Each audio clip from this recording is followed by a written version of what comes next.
It's time for It's Your Health on Good News 93.1. It's Your Health is presented by Boomers Executive Fitness and Physicians Quality Care on Pleasant Plains Extended in Jackson with your host, Dr. Peter Gardner and Dr. Clifford Gerard.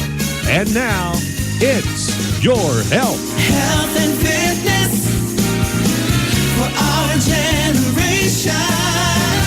Boomers Executive Fitness. Welcome into It's Your Health here on Good News 93.1. I'm Brad McCoy, your host, I guess, for today. Dr. Peter Gardner not in the studio, but Dr. Clifford Gerard is in the studio. Good morning, Doc. Good morning, Peter. How you doing? I'm good. Good. Yeah, I haven't seen Peter. I haven't either. Peter's a busy man. He is. He's the director of the doctors there at Physicians Quality Care. That's right. But I think that along with that, is that he fills in case there's a slack somewhere. Mm-hmm. Yep. And with the opening of the new facility in Milan, as he's been spending some time over there. That's correct. Yeah. So things are going well, I guess. Well, I understand they are. I've received a few referrals from there. Yeah.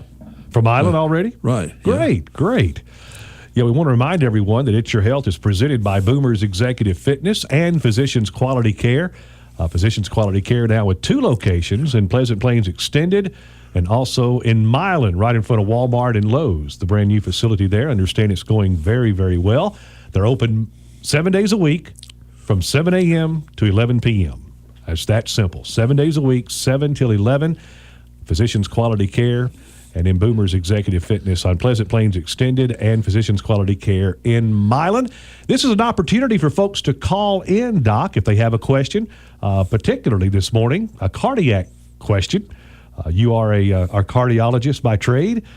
And I understand, and we had this discussion one time. I know somebody called and said something. I said, well, I don't know if he'll know that. And he said, well, I didn't go to medical school. That's right. Well, back then, and I guess still now, you really have to qualify in internal medicine. Right. Before you even get into the cardiology, which is a subspecialty of medicine. Of course, it's a specialty all its own now. Sure. With more and more information, coming down the pike, and you have to stay abreast of it. But back then you had to be, board eligible and actually take your boards in internal medicine before you entered into the cardiology subspecialty training. I got you. I understand. That's great. If you have a question, some of it is for entertainment. But I sometimes like to kind of read about the unusual things. I got you. And associations that people make that you don't really think about every day, but sometimes have a lot of merit to them. Sure. Well, I see you have some notes there in front of you. What do you have for us today? Well, I got one for you today. Oh, okay. All right, just for me, huh? No, it's got a little humor attached to it, but people have allergies, both in the spring and the summer and the fall, all kind of pollen out there. Right. And they don't recognize it sometimes, but the pollen can follow them inside the house, and particularly, and some folks like I know. Pollen gets attached to your mustache and also to your beard. But the pollen attaches to your mustache, and as you go into the house, you continue to inhale pollen spores. Right. And it may, be a problem at certain times. I've never thought about that. Well, I mean, that's, you asked me what I like to read. Well, this is kind of stuff that kind of sticks out, just the kind of the unusual. Right. But, I've never, because I've had a goatee on and off just about my entire adult life. And I was talking to my wife about that the other night. I've actually had it longer now than any point in my life. I think 6 or 7 years. I've got a goatee. I've gradually watched it go from red to gray over these past 5 or 6 years too. But I was talking to her about, I'd kept it longer, but I've never thought about that whatsoever. Never thought about pollen sticking to my mustache or sticking to my beard. Okay, well, I hadn't either, but it's kind of crazy, but it jumped out at me, and it makes perfect sense. Yeah. So what do you do about it? Well, you think about it, and if you think about it, when you come in after you've been outside, you go and shampoo your mustache. Right. So simple as that. Have you ever had a mustache or a beard? I never have. Never? No, I when I grew up, he was kind of frowned upon. I mean, he just was. Really? Yeah, and I guess I got this from my father. He really didn't particularly appreciate little finely manicured mustache type folks. He didn't like that, huh? Right, he kind of put them in a little different category, I guess, and of course, Shakespearean actors and movie stars and people like that, sort of Right. set the pace, and it went over like what's his name? Clark Gable type stuff. Oh, yes. Yeah, Right. the little thin mustache. Yeah, Yes. right. Anyway, that was not considered masculine. It was more it's kind of an opposite connotation. I got you. I understand. My step grandfather had a Clark Gable. Matter of fact, my step grandfather kind of resembled Clark Gable a little bit, and he had the little thin mustache for several years, and it looked good. Some people can pull that off, and some people can't. It's like some people can pull off a goatee or a beard or a mustache or something like that. So Yeah. Well, it's interesting when you think about it. What's current now, is shaving your head. that is true. And then when you shave your head, then you have to grow some facial hair. That's right. To kind of offset Exactly. the stark reality of the bowling ball appearance. Well, that's one thing I've never had to worry about. I've always had a thick head of hair, and still do. So, which is good. Which is good, Yes. right? I really can't say that. Things are beginning to thin out a little bit here. Yeah, well, it's And, getting about time. Yeah. Well, getting about time is something you don't always, look forward to. That's exactly right. You're right about that. That's for sure. It's kind of weird because, and I don't know, maybe you could, speak on this. It's not a medical issue, I don't guess, but it's kind of funny because my hair is real thick. I've always had a real thick head of hair, and I'm almost 50 years old, and I haven't lost any. I mean, I have no receding hairline. It's like I've lost no hair whatsoever. My brother, however, started going bald before he was even out of high school. He was doing the comb over. I remember his high school picture. He graduated in '74, and his high school picture, you could even tell that he had the little comb over to hide a receding hairline. And how odd is that brothers, one could just have a full head of hair and the other one go bald at such an early age? Well, I think that particular situation is probably genetic. Mm-hmm. Okay, what happens, and I don't know why it happens in one brother or not another, but it usually comes from your mother's side of the family. Okay, because I have hair just like my mom. Back when I was a little bit younger, the same lady who did my mom's hair, she cut my hair. And she would tell me every time I would come in there, she started cutting my hair. You have hair it's the same, the coarseness, the color. I mean, everything was just like my mom's hair. And my dad, however, had gone. He was bald headed, not just real bald, but he had lost some of his hair and had a very defined receding hairline. So I guess my brother just took after him genetically, I guess. Right. It's kind of interesting how that works.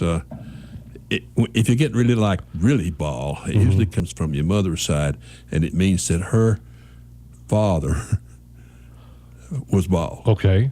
And that gene passes through the mother. Okay. Now, it doesn't always do that, That's Right. why genetics are so interesting and difficult. Yeah, because my real grandfather was. I mean, I didn't know him until later, till he was on up in age a little bit, but he had a very not a big receding hairline, but he wasn't bald. He was a little thin maybe, but not bald. But my brother started wearing a toupee when he was in his mid-20s. I mean, it was gone. Well, my youngest son is totally bald. Oh, really? He is, right. Wow. How old is he? He's in his 40s. In his 40s? Right. Yeah. And another odd thing about it, I don't know if this goes hand in hand, and I don't know, we just got off on this, but some people I guess are interested. My brother also had a very hairy chest. Very hairy chest. Me, none. I don't hardly have any hair on my chest. Because I thought that was weird that I had a full head of hair, no hair on the chest. He was bald-headed and had a lot of hair on his chest. I guess it's the genetic compensation. I guess. All right. Well, the inheritance situation with the DNA type molecule is a very interesting Right. situation. Now, we both had red hair. We did get the redheaded gene, I guess, for my mom because my mom was redheaded. So So that's a different amino acid on a different cyclone there. whole different thing huh, as far as hair color.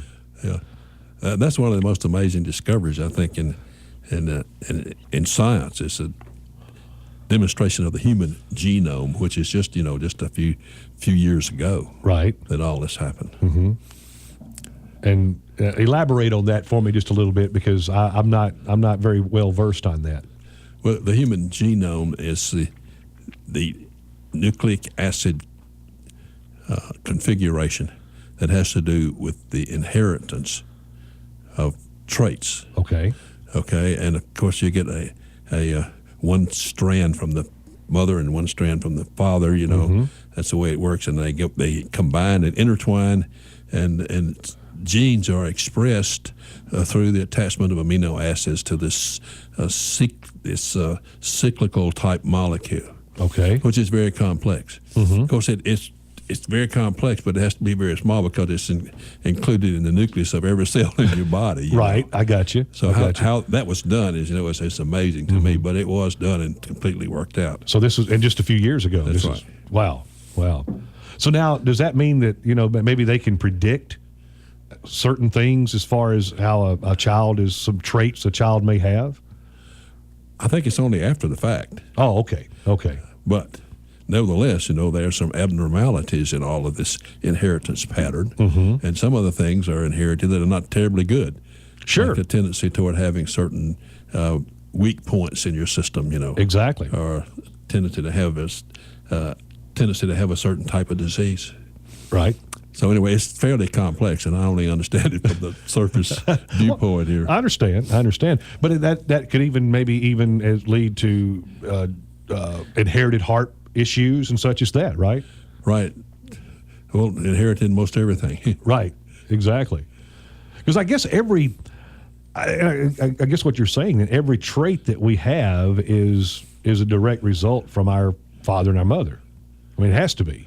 Right. Right. And I guess traits that go back some generations and such as that can come to the surface. Right. It may be more exact. Certainly, it's more exact science than I'm able to interpret.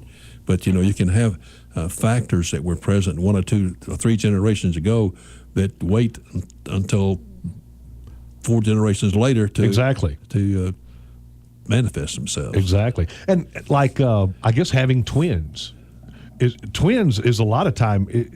Could that be a genetic thing? Because I've heard of families, that maybe they had twins, 3 or 4 generations ago, and then somebody, in the family has twins, and Yeah, I think it's one of the things I was talking about. Yeah. Right. And usually, it's on the female side right, that this information is passed on. right, exactly. So if a woman has twins, it's and in somebody in the past, it's probably on her side of the family that had twins. Yes. Okay. Right. All right. So if the guy's side of the family had twins going back, probably it wouldn't affect it. I don't think that has anything to do with it. Oh wow. Okay.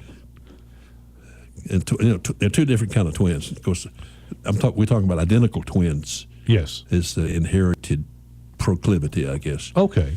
The fraternal twins, it just means that 2 eggs and 2 sperm Right. got together separately. Right. Right. But the identical twins is just 1 sperm and 1 egg, And then it's it split. splits, but it kind of replicates itself Right. right and left side. Yeah. Wow. It amazes me how twins, and we have no twins in our family, but it amazes me how twins that, once they're grown, they may live 500 miles apart, and you find out they look in their closet and half their clothes are just alike, or their furniture, they buy the same couch with the same pattern, they don't even know, it's just, it's kind of amazes me. That's true. It's interesting to read about that kind of thing. Yeah, it really is. Particularly people who've been separated, Yeah. from early age. Yeah, maybe even from birth, maybe we're adopted, and then they come together and they find out that they have virtually everything in common. As far as even their favorite color and foods they like and such as that. They've even gone, into the same fields, of endeavor. Yeah, right. The same interest in this kind of thing. Exactly. But it's Exactly. kind of fascinating. It is. You have any twins in your family? No. No, I don't either. Always thought it'd be cool to have a twin, though. Yeah. Well, I guess. right. Well, I grew up knowing a couple of sets of twins, and Yeah, I went to school with a set of twins. We do have a phone call. Hey, good morning. You're on the air with the doctors. How you doing today? Doing great. How are you doing? Doing fantastic. Okay. Well, I didn't know if you'd had any other calls, so I thought I'd call you up and wish you a good day. Well, thank you so much. We appreciate that. Thank you for calling. Okay. Well, and I do have a question. Okay. Okay. I am on a Spexer, and I was having chest pains, and the doctor checked me out. Everything checked out okay, so he prescribed clonazepam. Okay, I'm still having the chest pains, and so is there any particular reason why I still have that, or is there something that I can take for it? What do you think, Doc? well, I did the medicine that he gave you help you any? I'm sorry. The medicine that he gave you, did it help you any? It seemed like it did at first, but now it isn't. And you're still having the discomfort. I'm still having the chest pains. It's not all the time, but it's every so often I get these real sharp pains that just hit me in the chest, and they last for a pretty good while, but then they'll subside. Did your physician that you saw, did he evaluate some things for you, like your electrocardiogram or your chest X-ray, or? He did run one, and he said it looked fine. Okay. Did you have a stress test or an echocardiogram or any of those type things? No, I didn't have that. All right. And the pain does not come on after you have performed some type of exertion, like No. climbing steps or carrying groceries. No. Okay. Well, I tell you what, I can't really tell you whether you must have this, that, or the other. You have to ask. We have to ask questions that specifically have, a fact that we're looking for. And I guess I'm sure that your physician, because most every physician knows how to quiz people correctly, did ask you the important things. But there are lots and lots of reasons to have discomfort in your chest besides your heart. And of course, the main problem we have is trying to sort that out. And Right. that's probably how I spend the majority of my time these days. That plus treating high blood pressure. Mm-hmm. And it goes up and down. Sometimes it'll go up, and then other times it's fine. Right.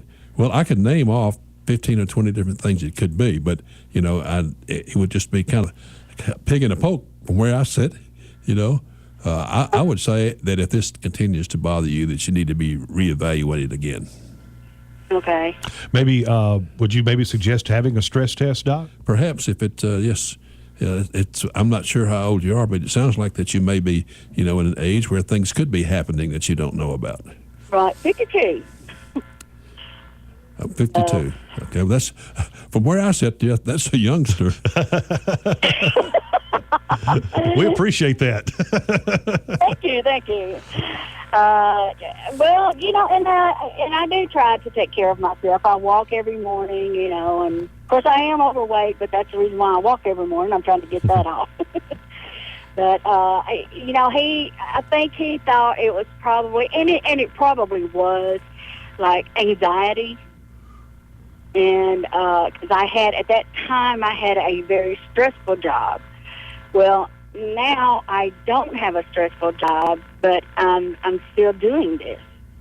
And like yesterday evening, I had these chest pains, and they lasted for a couple of hours. Then they finally subsided. Well, how severe would you say the pains are? Like, 1 or 2 being not very severe and 9 or 10 being real bad. So where? Well, I would say they're about an 8. About 8. Wow. Okay, Pretty well, significant. 8's getting on up there. Yeah. So. I would say if this continues, maybe you need to be looked at again, because there's some things you can do to check and see if it really is coming from a problem like coronary insufficiency. Okay. All right. So you're, Okay. Well, thank you very much. yes, ma'am. Appreciate the call. All right. Okay. You guys have a great day. Thank you. You too. Bye-bye. We appreciate that so very much. That's a good call. And Well, that's what I see a lot of. People just want to know if something's going on. Sure. And, Right. And of course, most of the time, it's not a cardiac type pain, but they don't know that. Right. And of course, what I'm selling mostly these days is peace of mind for folks, Exactly. because we can do some provocative tests and things we can Yeah. do. And she's right. And like I said, she's right at the age where That's right. that probably something could be going on. All right. We have another phone call. Hey, good morning. You're on the air with the doctors. Good morning. How are you? Doing well. Thank you. Great. I called in the other day because I had allergies and nobody seemed to be able to get rid of them. And the doctor told me that they could possibly scrape them. So I went to Family Physicians Care over at the Columns, and I was talking to her about that because I went in about my knee, and they scraped it, and it was not a fungus or anything like that. But what they did was they gave me a medication for my knee because I had fell through a floor. And since I started on that medication, I have not had one breakout, not one. Wow. So, and they gave me medicine for itching and the breaking out, but I haven't had to take it. It's like night and day. I'm sorry, I'm at a railway train, and the train coming by. But I haven't had not even one breakout, not one. Now, And I just didn't understand I'm sorry about the train. that's okay. I just didn't understand the correlation of the medicine for my hurt knee versus the breaking out. It's Well, odd.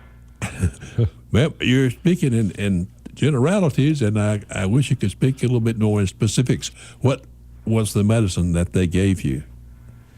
I don't even have it with me. But I just thought it was odd that one medicine, I didn't bring it with me this morning. I actually have one of the pills with me, but I don't, because I had to take it when I eat. Mm-hmm. And it was she said it was for arthritis, that arthritis is set up in my knee where I had failed. And it's a little yellow pill, and I'm so sorry I don't have the name of it. But anyway, I just wanted to tell you that you mentioned going to get it scraped, and I did, and it was nothing. But when they gave me the pill for my allergy, it quit. Wow. All right, ma'am. What's an interesting? And they gave me the pill for my leg, it quit. A lot of medicines have more than one effect, and I just have to assume that that's what's going on here. Must be. It must be something in that pill that would take care of that too. Now you had it was a rash, right? A skin rash? Yes. Yes. Sometimes they'll break out and they'll be as big as a little bird egg. Right. But and I've had this stuff for 35 years, and nobody has ever been able to get rid of it. And because they gave me a pill that helped for my knee for the arthritis, it's gone. Wow. So I guess you want to know, you need to find out if you could keep taking that pill, right? Absolutely. But I wanted to thank you for it because, you told me to go get it scraped, and I did, and that led to me going on into the doctor. Because my knee had been bothering me, but I wouldn't go. But I said, well, I'll go get it scraped because this stuff is driving me crazy. And so I get my knee treated, and I get well. So. Well, there you go. Folks at Physicians Quality Care are awesome, aren't they? Yes. I love those people. I told them, I said, you sent me a thank you card. I'm the one that should be thanking you because you always take care of me. So, Wow. I mean, they're just so great. Those people are just so genuinely kind and considerate and concerned, and that and the doctors are too. There you go. They take time with me, so that They surely treat you like family. They sure do. You know, my doctor before, he would come in and he was on the computer the whole time. He was in there, and never touched me, you know. And it's just like you going home and somebody taking care of you. So I appreciate them over there. Well, thank you so much. We appreciate you. Thanks for listening. Thanks for calling, and call anytime. Y'all have a great day. Okay, thanks. You too. Bye. Bye-bye. All right, there you go. A testimonial. Yeah, There. that was good information. Yes. To hear about. I can't handle the specifics too well. No, but not on that, because, I mean, if you don't know, if you don't know what the medicine those is. things happen. You know, for example, many years ago, one of the old professors I had down at the University of Alabama was talking about the fact that they used to treat pain in the legs, claudication on the legs, by taking some paste that had nitroglycerin in it, nitrile ointment. And nitroglycerin is supposed to dilate Right. arteries. I mean, that's the way it works. And so they say, well, let's just put some paste on your legs, you know. So they rub the paste on the hands and then put it on the legs, thinking that would improve the pain in the legs. Sure. Well, it didn't do much at all for the pain in the legs, but it did make the pain in the chest go away. So anyway, that established a new way to treat angina pains or pain in the chest. Right. By putting nitrile ointment on your chest. On your chest. Right. Wow. So anyway, the old fellow said, we were panning for copper, and we found gold. There you go. I guess, does that happen a lot in medicine? You're trying to develop a medicine for a particular symptom, particular something, and it winds up not doing that, but helping something else. Does that happen a lot? It does. Yeah. Right now, you got me on the spot. I can't bring another one back, but I know it does happen. Sure. And it's amazing. The caller just a few minutes ago went in to get some relief for knee pain, and it wound up healing up her skin rash that she was having. I don't know, but I would guess that perhaps it has some steroid type medication involved. Probably. Yep. And maybe even a combination of things. And if it does, that's probably not a drug that you'd be able to take on an ongoing basis then, right? Most likely. If it did have steroid stuff in it. Right. Unless you got a very chronic illness, Right. with I got involving a lot of antigen antibody type things or sensitivity. You don't take steroids on a continual basis. Exactly. Well, unless you're a baseball player. Okay. Well, I'm talking about anti-inflammatories, not androgenic Yeah, I understand. steroids. Okay. I understand. Doc, we have 1 minute left in the program already. 1 minute left. What some final thoughts from you today? Well, all right. From where I sit, I hate to admit, but things change when you get older. I mean, they do. Yes, There's no they do. question about it. Right. I look at you and that caller there, and y'all are just like junior high kids to me, Well, thank you. But things do happen. Women and men both have changes in the bones, and that involves sometimes calcium and the vitamin D metabolism, which you have to get on top of and try to correct to some degree. Sure. Also, you have changes in your muscle tissue, your striated muscle, which is the muscle that does the work. I mean, you lose it over the years. Right. Sure. I can attest to that. Okay. Right. After age 40, you lose 1 or 2% of your striated muscle tissue every year. Wow. And by the time you get to be 65 to 75 to 85, you lose 10% per year. Wow. I mean, that's been quantified. All you got to do is just look at the folks that you know. Sure. Exactly. And you can see 10% change in 10 years. Right. Exactly. And on and on. Here. Exactly. And the older Exactly. folks, are slender and stooped over and That is true. those kinds of things. That is true. Well, there's not a whole lot you can do. A lot of that is, genetic. That's the way you're made. But you can keep your nutrition appropriate. There you go. And that is about the only thing to do, that plus exercise. Eat right and exercise. Right. And you need to replace protein. And adequate protein replacement, whether it's meat, fish, or whatever, is about the size of a deck of cards. So if you eat some protein every day the size of a deck of cards, that should be adequate. Adequate. Wow. Great information. Doc, we've had a good time. We've talked twins. We've talked about hair. We've talked about rashes and knee pain. We've talked about various and sundry different things today. That's right, and not a whole lot about cardiology. That's right. But anyway, I hope that we tried to steer people in the right direction. All right. Looking forward to it again next week. This is It's Your Health, brought to you by Physicians Quality Care and Boomers Executive Fitness. Here's the way to feel better and the best way to look good too. Come and get in shape with us. It's the best thing that you can do.